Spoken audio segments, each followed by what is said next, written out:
This is Boxing Tickets NI in association with Ladies and Gentlemen. We're glad to say we're joined, well, probably not say as glad as much, obviously, because we know the outcome of obviously the interview, but we're glad to say we're joined with Ciaran McVarnock again. How are you, mate? I'm alright, mate. After this is my last weekend back home in Manchester, or from Manchester, and then I go back on Monday, and then next Sunday I'm back in Belfast for good. Back in Belfast for good. We're sort of going to jump straight into it because obviously we know it's really out in the medium. I've sort of known for a few weeks, obviously now if you're pending retirement and sort of having to keep obviously quiet on it obviously because it's your own sort of thing to get out there. But like obviously come back to sort of when you spoke to me first of all about it, I was sort of going, it came out of the blue on Sunday morning. You were saying, look, I'm retiring. I was going, well, why is it? And obviously I thought it was more linked to the performance, obviously, in the Jamie Quinn fight. But tell us, obviously, in your own words, sort of why retirement and where it sort of loomed from, I guess. Because like I spoke to you 2 days before your fight. You're in the hotel room. You were loving life, sort of poker faced, and you were keeping everything held back. I guess it must have been when you knew sort of something to get the break. I guess you just can't wait to tell somebody. I pretty much made my mind up about 4 or 5 weeks before the fight. Obviously, I didn't want to tell Steve or anything in case Steve pulled me out or something, and I really wanted to fight to get the answer if I was going to get it back or not. But I didn't tell Steve because it was afraid of him pulling me out. I know what Steve's like, how strict he is. You don't want to get in that fight unless you're 110%. And that's the reason why. But the only people who knew was me, the missus, and my brother. Other than that, no one else knew. And then just pretty much the love and the spark. And I think Steve watched back interview with BBTV, with the British boxers. I think it was listening to what Steve was saying, and he touched up on a lot of things, and I sort of relate to what he was saying. I think he's right and stuff too about if things will happen with Nicole and stuff like that there, and change your perspective on things in life and stuff. And I'm like, maybe that has changed things. I still can't really put my finger on exactly what it was, and I don't think I ever will because it is a number of occasions. I just don't have that grit, that bite down the gum shield, and that like come on one more round that I used to, the excitement and stuff, and that I used to have in the past when I was younger and things. I don't have that anymore, and I'm gutted to be honest, because I thought boxing that was my future. That was gonna bring me big things and stuff. But it is what it is. I can't continue on with just not enjoying it as way I used to anymore. Because like, you had a couple of spells in Manchester as well. You're obviously back. You're Manchester around 2016, 2017, sort of, and then you come home just before your fight with Alec Baza in the Devonish, and you'd sort of just relocated back home there, and then obviously Nicole's sickness got worse.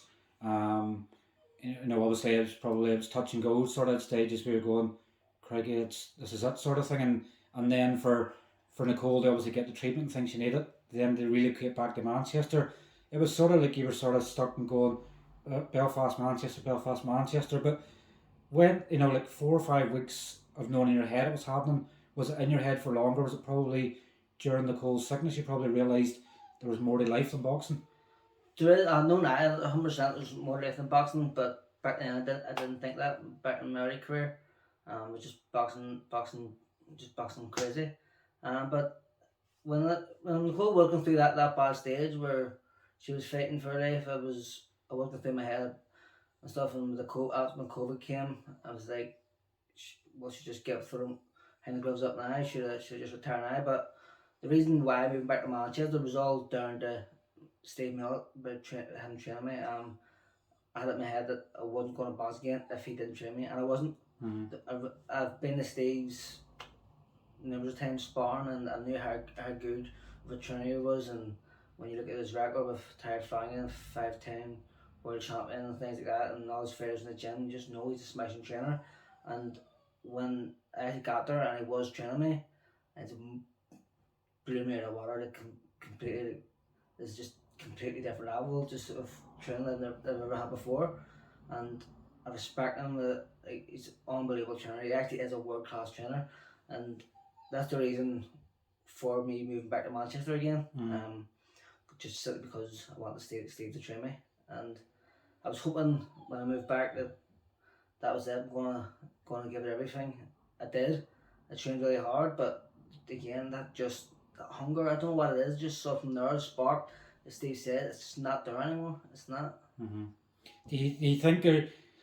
Obviously, I know you had the decision in your head for a few weeks and things like that, and obviously, your brother and obviously Nicole sort of talked after your fight, and probably it shows the nature of the person Nicole is, even though, she's cystic fibrosis, and there's sort of, you know, like obviously with cystic fibrosis as well, probably I guess anybody that sort of doesn't know much about it, and probably before, obviously you met Nicole, you're probably the same, but her unselfish nature that she didn't want you to retire, she didn't want you giving up on what you'd obviously worked for so much in your boxing life to go just for her. It shows the sort of person she is as well. That it's you've made the decision, but it's not like Nicole wears the trousers in the house and told you, Ciaran, you're retiring. So she's not been the one that sort of influenced. It's more been your decision. Obviously, if Nicole could have her way, she'd keep you a man. She has to give her peace. Still to this day, to this day, if I see Nicole now, that I have to say it now, I'm just going to continue on. False alarm, she'll be over the moon. She still wants me to face. It's crazy because, as I say, once that final bell went, after my last fight there, as soon as the bell went, the first thing she turned around and said to my brother was, I don't want to retire, I want to keep fighting. And to be honest, that hurts me a bit, and in my head I was thinking, keep going, and then as the days were going on, I was like, I'm never going to get this feeling back again, just no way I'm going to get it back, so I just decided to call it a day. But again, she really does want me to fight. She still wants me to continue on my career, but again, she's not in my shoes. No one's in my shoes. No one can tell me what to do, what make me do it. Obviously, it's such a selfish sport. It's a hard sport, and if I continue on doing what I'm doing, it's going to get hurt. And obviously, it's a good growing sport, but it is what it is. And it's like, say, we were looking for that lucky break sometimes in sport. Obviously, signing with Kevin Marie. And obviously looking like you probably may have been boxing more long term in FightZone. The FightZone deal's going through the roof. I think about 8 shows in the last 2 months, probably more. But obviously that deal was going from strength to strength. So obviously it was going to give you more coverage, which is obviously what you wanted to sort of build your career. And you're sort of going, you sort of think to yourself and going, have I got it? I guess if you don't have it, there's no point being boxing. You can't be at 110%. You're only going to run the risk of getting hurt. That's it. Well, this year that FightZone and Kevin Murray's a cracker manager. He really is. Him and Jason McCrory. Jason McCrory was with me from when I very started my career when I was with Frank Warren, and he was a matchmaker for most of my fights. He was a cracking fella. When he fell sick himself, and we still stayed in touch, and I still text him. He still texts me. Kevin's a cracking manager. Had big plans for me. They're going to make me headline a show here in Belfast on FightZone TV.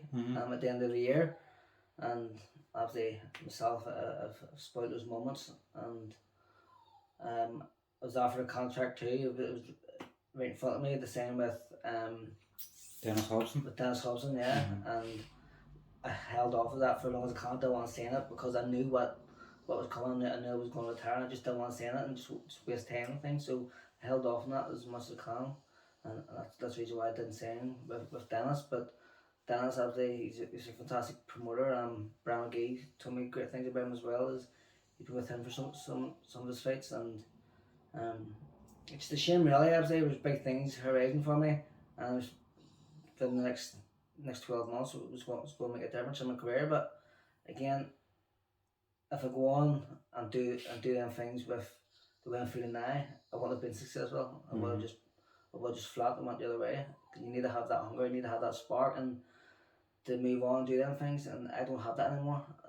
It's a shame really, but I just don't have that anymore. It's just not there anymore. And I guess obviously from watching your interview the other day with Steve and stuff as well, Steve probably had in praise on you. Probably anybody that's coached you would say the same. You always give 110% in the gym, in your training and everything else. We would always have the wee side jokes. I always call you fatty and everything else. Because every time I see you, obviously you're posting things on Instagram. It's always food, and I'm going, how can this man make 9 stone odd in a fight when all he does is eat? But I guess it goes to show you how much you put in your training. When it doesn't matter what you eat, you're going, I'll burn that off in a day.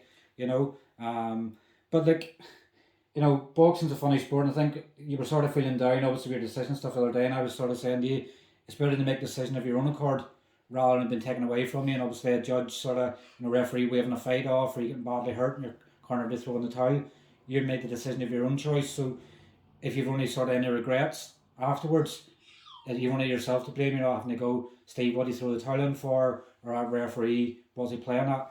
It's in your own head is what you've done. So I guess in time, will you probably reconsider? I guess that's something it'll keep going on in your head. It's like being off the drink and a mate texting you weekend going, what are you up to? Oh, nothing, fancy a drink. It's the urge, it's there, Yeah. At this stage, I guess nothing's going to obviously urge you out, but I'm guessing obviously the context there with Kevin as well. So if you did decide you were going to return, the option's still there for you to return with him. Kevin's always said to me if I was going to return, that the option's there. Anything to do with boxing, terms at all, in the future. He said he's always there for help and always there. And you know what? If, and that's a big if I was going to return back to boxing, then the first person we go with will be Kevin. Simply down to respect. I respect him for what he's done for me, and the first trainer I would go with will be Steve Moylette as well, because the respect I have for him is massive. But I know for a fact Steve wouldn't train me anyway, because he's not these type of people just to train you for the sake of just one more fight and a comeback fight and things like that. Steve wants the big things, and Steve only train people that he thinks is going to go far in the sport. And I wouldn't. Other than that, I wouldn't go back. So you'll not see me back in the ring fighting again. Definitely 100%. It's obviously your own decision and things. And like 7.5 years as a fighter, sort of listed down some of the places you've boxed. You pretty much been anywhere. Obviously in the UK, sort of it's popular for boxing. Started out in Liverpool, fought in Belfast a few times. You also fought in Marbella as well, Dublin, Bolton, Manchester, Oldham, Sheffield over 7.5 years. What would you sort of say is your highlights of boxing? What would you say was your sort of your best parts of boxing over them 7.5 years? My debut was fantastic. My debut was probably when I was the least nervous, to be honest, and you're meant to be your most nervous. And I remember I was falling asleep in the changing room and stuff. I think there's a photo of me somewhere. I haven't seen it in a way. I was just laying on the sofa in the changing room in the arena. And actually the big stage was make her debut as well. I think it was Darren Matthews and Steve Normand. And Steve Normand, I think, beat Darren Matthews that night. And obviously there was a lot of Irish at that, so it was a good night to make my debut. I fought Evan Guerrero or something, I think his name was, and the big Spaniard. He went in half a stone heavier that night, and you could feel the difference. One of them hit me with that big right hand. Oh, you seeing stars and everything. I was hurt from it, but it was my debut and they keep going. So obviously I remember Jason McCrory saying too, from then he knew that I could fight, and I had a set of balls. So from then Jason McCrory said to Frank, look after this kid, he's a good fighter. So from the debut onwards it's been pretty good, to be honest. I say when you speak about that fight in Marbella, that's where I got the draw. After it was not the fight on the Billy Joe Saunders and it was Andy Lee. It was meant to be in Limerick in the rugby stadium, and that was postponed. So I was training leading up to that fight, and obviously after in between fights, I always brain up, and like Ricky Hatton, and I put on a lot of weight then. And I was offered a fight within a week, for in Spain in Marbella, and I said yes to it. So I think I had to lose about a stone and 4 or 5 pounds within a week. And I remember that week I was eating, I think for 5 days I was having one tin of tuna and 2 egg whites a day for 5 days. That's what I was having. And then for like 3 days I didn't eat or drink anything. So about 8 days then before the fight then. I wasn't eating or drinking anything for like 3 days. And I can remember I was going to see the doctor and stuff, and I was shitting myself in case the doctor had to pull me from it, because I really wanted to fight then. But I was really affected that fight. I think after the second round, I was blown out of my arse, and I was pretty much down the weight loss. But I was hurt that fight. I can remember when he hit me. I think it was a big right hand, big right hook. It was to the temple, and it's actually on YouTube. And my legs wobble. I was like American, like Bambi on ice, and my legs wobble. I can remember just seeing pure white, just white, couldn't see anything but white. And I heard Arnie shouting, hold him. Dan Matthews was down ringside, he was shooting, hold him, and other people were shooting it. I felt these punches coming at me, and I was like, nah, I'm not. If I'm going to go out here, I'm not going to go without a fight. I was thinking in my head, so I started throwing back where I could feel the punches coming from, but yet I still couldn't see. And eventually the fighter like started to back off a little bit, and then next minute I just seen the tattoo on his arm. He had a big tattoo on his arm. I think so. I seen that there. I like boom, grabbed his arm right away, and that when you look from when I was hurt till I grabbed his arm, it was like 35 seconds from then. I couldn't see nothing, and I was hurt bad then. But that was probably the downfall of my career, was when I picked up that draw, and obviously that's nobody's fault. I'm young. Um, Again, I fought in Bolton Football Stadium. That was a great fight, another televised fight too. I loved that fight. I fought in Olympia in Liverpool. I love fighting in Liverpool. I really like fighting there. I like Liverpool, and the people in Liverpool are fantastic. And I fought in there, another TV show with Frank Warren. I love being with Frank Warren as well. Being with him, absolutely a Hall of Fame promoter. At the start of career was great. He was good to me. Andy Allen was fantastic, another great guy. The part of my career, and Jason Croy, them three together were amazing. A lot of thanks goes to them. And then obviously when I moved back to Belfast, I had that fight, this one fight with Jerry Story. Jerry Story was a good trainer, senior and junior. And then I had that fight with Alec Baza, again a lot heavier on me. To be honest, I would have fought at featherweight, but most of my fights were above featherweight simply because of the opponents I've been given. The opponents I've been given are a lot heavier, and obviously from the start of my career, from that first fight where my opponent was a half a stone heavier and he hurt me, I was like, I can't give away this weight again. So anytime I was getting like a heavier opponent, I knew the way in the same so I didn't get hurt. And then again, so most of the time I was fighting above featherweight, but I always knew I could make featherweight. And then I had that fight with Alec Baza, a gentleman too. I remember after that fight, he ended up stuck, ended up going through hard times, and I stayed in touch with him and messaged him and helped him out with in certain ways. And I'm not going into too much detail, but helped him out a lot with it. And obviously it's crazy because he's put ahead of each other at one stage, and then become good friends, and I helped him out and things. So, great fella, Alec. And then I moved obviously back to Manchester. And to be honest, that was hard to move back to Manchester because after what Nicole went through, I was like, I can't leave her on her own and do things by herself. But again, it's such a selfish sport, and it was go far in a career. These are the decisions you have to make, and that's what I've done. And I moved back, and I realised that time out of the ring and what I've been through with Nicole, that's pretty much what's probably made me lose the love and hunger for it. It's like 7.5 years of pro as well, but when you probably look at it, you know, you had a bit of travelling at one stage. Obviously, you always love your travelling, but I think you had a bit of travelling in Thailand and stuff at a time, and then obviously the 2 years out with Nicole with obviously helping her with cystic fibrosis and getting through things. So when you probably look at it, you probably 4.5 years as a boxer when you probably scale it down. Yeah. You know, you're leaving the ring undefeated. You know, so 11 wins, 1 draw. So at least you can always say you're an unbeaten fighter. It's sort of nobody could beat you in that sort of respect. But like, you know, any sort of amateur boxer comes into the pro sport. I guess obviously probably your eyes were opened to what it is. You know, like never able to fight at your true weight. You know, weight cutting, money's. You know, like you would probably know more than anything, and sometimes it's not putting it out there, but the money's terrible for what you do.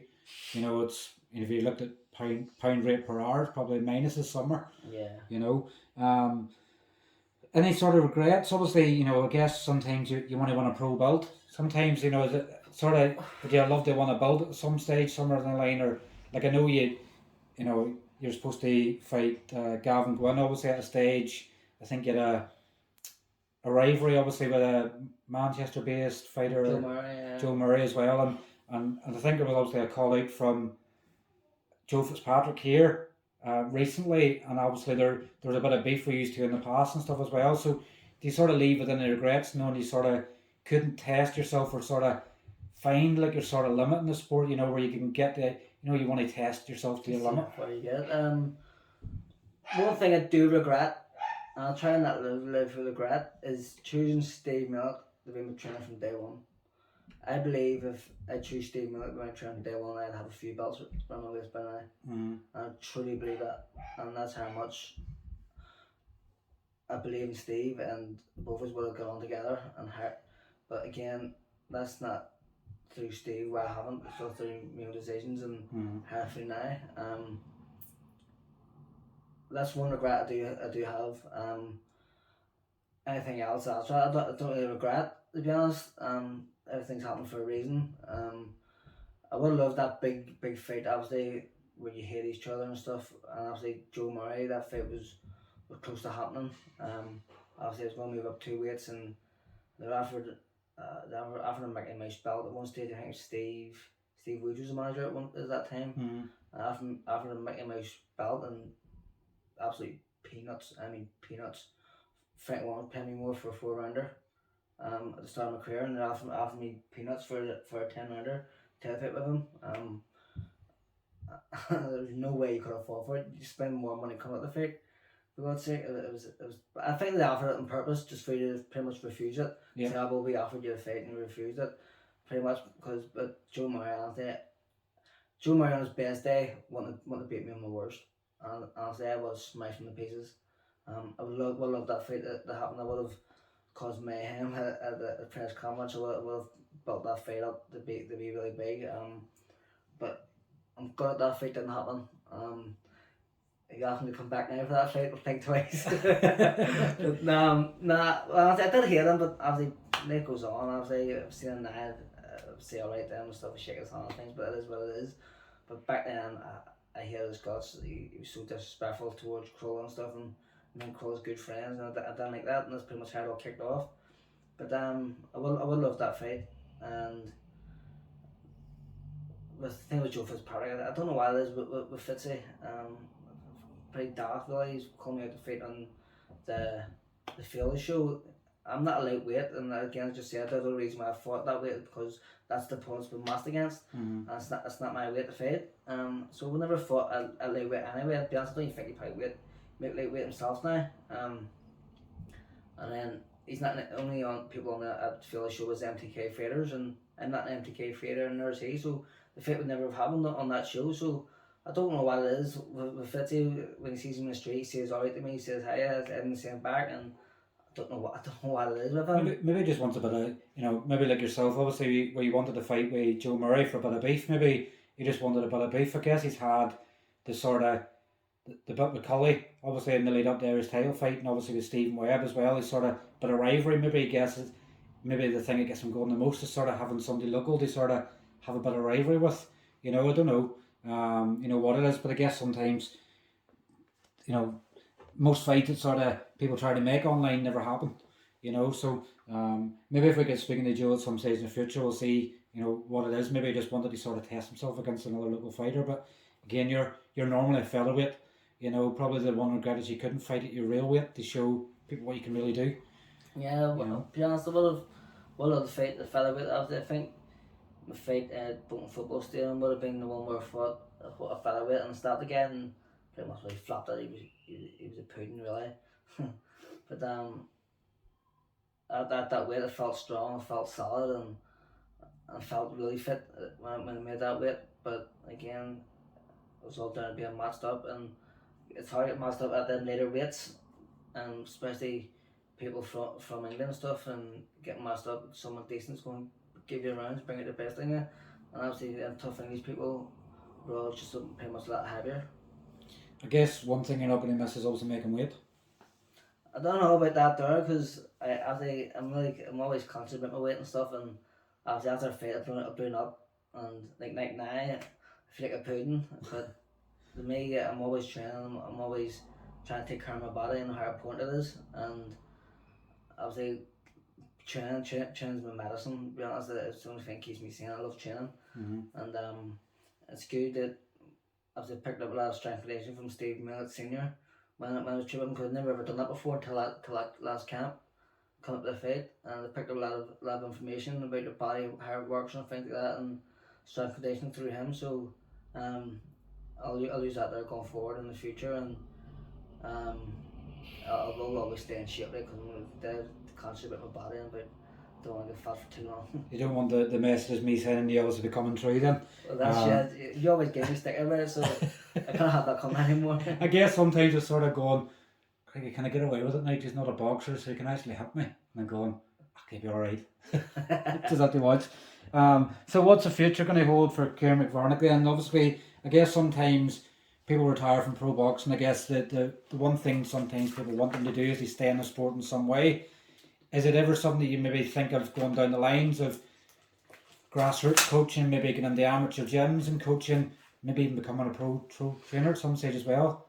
You know, what do you think the future has in store for you? Don't think I'll ever become an actual trainer.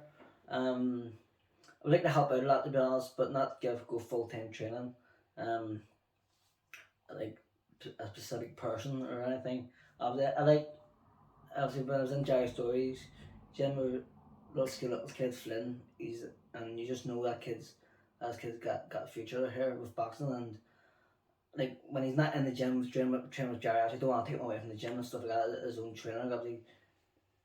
Jerry Stories gym there, it's the record say for itself. It's one of the best in history in Ireland, amateur gyms, and I'll never ever take him away from that. But any time he wants to train a weekend and stuff, I'd like to help him out and sort of mentor him and stuff, and just try and keep him dedicated to the sport. Because I really do believe that kid's got a big future. Any gym I've been in, I've seen any young ones. He's the one that stands out the most for me. I think he's just an absolutely smashing kid. But future, I would love to help out, and I've seen Limestone United do it with football, that and try to bring both sides together after them in a Catholic and Protestant relationship. And I would love to try and use boxing to bring both of them together. Limestone United and part of them is with the football and stuff, and trying to make it happen with New Lodge and Tigers Bay. Obviously I'm from New Lodge, and Maisie, she lives in Tigers Bay for a while. But I would love to help make that happen. Obviously, and not change everybody's life, but even if I help change one person's life and get them away from the interface area and help them with moving on with boxing and changing their life that way, then because it's helped me. Boxing has changed my life, and I'm not gonna lie. When I was younger, I used to rap, I used to throw stones, and obviously with people from the Shankill and Tigers Bay myself. I'd done that, but boxing has changed my life, and I had bad criminal record. I was up to no good when I was younger, and criminal record will show that. But again, boxing took me away from that interface area. It took me away from getting up to no good, and I stayed focused, and I didn't achieve what I wanted to achieve in life. But through boxing, after I think changed there, and just a click of the fingers. But again, I could have done worse off. I could have done a lot worse. I guess the good thing obviously boxing trains people is obviously having the respect. Like boxing's always been the one thing in this country that probably unites people in good ways. Like there's not too many times people can support either side. Like probably look at Carl Frampton. Probably is the best example to use. Carl could have went anywhere in this country. People wouldn't have cared. People just loved him because he didn't care about religion. There was never. To be fair, yes, he likes Rangers and things like that, but the Rangers thing should never have a tagline that because you support Rangers you're a Protestant, or because you support Catholic you're a Catholic. I think he get abuse for running about in an Antrim GAA top. From people, and he's going, I have no religion. He's bringing his kids up to sort of think the same way, and that's what's great about boxing. Obviously, the self discipline, obviously respecting people, and boxing having no religion. It's probably the only sport in this country. It brings a lot of respect after. And as you say, bring that guy Frampton again. He's in a Catholic Protestant sort of relationship. The guy is the way he's done with boxing and bringing two sides together is unbelievable. Obviously, again, he loves Rangers. I love Celtic. He loves Rangers. My girlfriend loves Nicole. She loves Rangers, and we always have the banter when it comes to Derby Day. But that's all it is. It's just banter, obviously, with the respect, and obviously hearing Ralph cool with Nicole, and I've got nothing but respect from the people around here. I'll never run about with any GAA or Celtic or anything like that, obviously, because I respect everyone in this place, and they've been good to me. But yeah, I'll always help out as much as I can to try and bring two sides together. And the way Carl's doing it is fantastic. And there's rumours going about that obviously the Rangers won in 55. Did you actually have to wear a Rangers shirt for Rangers won in 55? Did you and Nicole not have a bet on? No, she says one day she'll make me wear a Rangers top, and she'll say obviously probably tomorrow and this weekend obviously it's July, and she says she'll make me wear one. Any chance to go over there to her brother's house and get a Rangers top, she'll make me wear. But I don't know. Don't think I'll ever happen. Okay, stranger things sometimes happen. At the end of the day, Nicole tells you to do something, you're probably going to do it. So obviously now she'll probably say to you, put a Rangers top on or go back to boxing. She'll give you the ultimatum, and if you don't want to go back to boxing, you're gonna have to wear it just for one picture. That's a tough one. We always say it on that go back to boxing, but I always say I'm not wear a Rangers top. But it's all fun and games, isn't it? It's the way it should be. It should be all fun and games. It should be nothing personal. So it should never be nothing personal when it comes to things like that. Yeah, definitely. Sort of, I'm not sure also how many amateurs and things like that watch in the interviews that we do and things like that, but obviously for any of the amateurs coming through the sport, what sort of advice would you give them? Times are tough, obviously, as a pro boxer. Like, if you'd have stayed on in boxing, you still wouldn't obviously be making money to sort of celebrate, probably at stages, maybe sometimes, depending on where a fight and stuff's at, you may get money to put towards a holiday, but, boxing's a brutal sport. What sort of advice would you give to, because like a lot of younger ones now, they're forgetting about the amateur side of boxing, sort of, do you know what, can't afford going to elite level and things like that, an amateur and go, can't wait to go pro. What sort of advice would you give any amateur boxers? I would tell them to get their experience in the amateur career before they turn pro, but I don't mean to say that if they don't, they won't do well, because myself, I only had like 9 amateur fights, and I didn't push on and make big things, but I've also done well in professional career. I've really sacrificed a lot. I recommend them sacrifice a lot and pretty much dedicate themselves to the sport, because to get far and do well in the sport, that's what makes a difference, is dedicating yourself. And the people that don't dedicate themselves, and I pretty much picked that up when I was with Steve Moylette the last 6 months there, where the difference in living a professional lifestyle and not living it. But the other young ones nowadays is just get as much experience as you can. Professional game isn't what you think of it. It isn't all glitz, glam, and camera and money and fame. It's not all it is. Obviously, all that comes when you actually when you move on and start winning titles and start winning bigger things. That's when that does come. But again, you can lose a lot there with a click of the fingers. So young one nowadays, it just get as much experience as possible. But the most important thing is make sure you're enjoying it. Make sure you're enjoying the sport, because obviously for me, I was enjoying it for a long time, and again, I was forcing myself like at the last part of my career there, and there was things that I wasn't enjoying, and that's nobody's fault but my own. But if anyone's ever forced me into it and forced me to do it, just make your own decision up, obviously. And if you want to, if you're happy doing it, keep pushing on, but make sure you dedicate your life to it. I guess there's no blueprint in the sport. Obviously, people look at the Floyd Mayweather and Lomachenko and things like that, and probably Golovkin and Canelo, and probably look at all the highs of boxing without seeing obviously all the lows in the sport.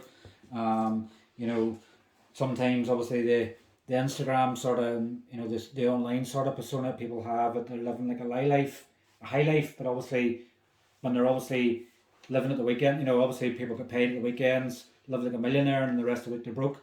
That's obviously what some boxers sort of do to make it look as if they're having this big lifestyle, and then the opposite end, they're sort of hating it as well. No, it's a hard sport. Obviously, it's probably much about in a professional game without sponsors. You probably not go far. Obviously, one thing I'm pretty much grateful for is having sponsors. They've been so good to me. Especially these last 6 months when I moved to Manchester, and pretty much didn't have these sponsors coming along and help me out. Pretty much probably would have been made there 6 months. Mm-hmm.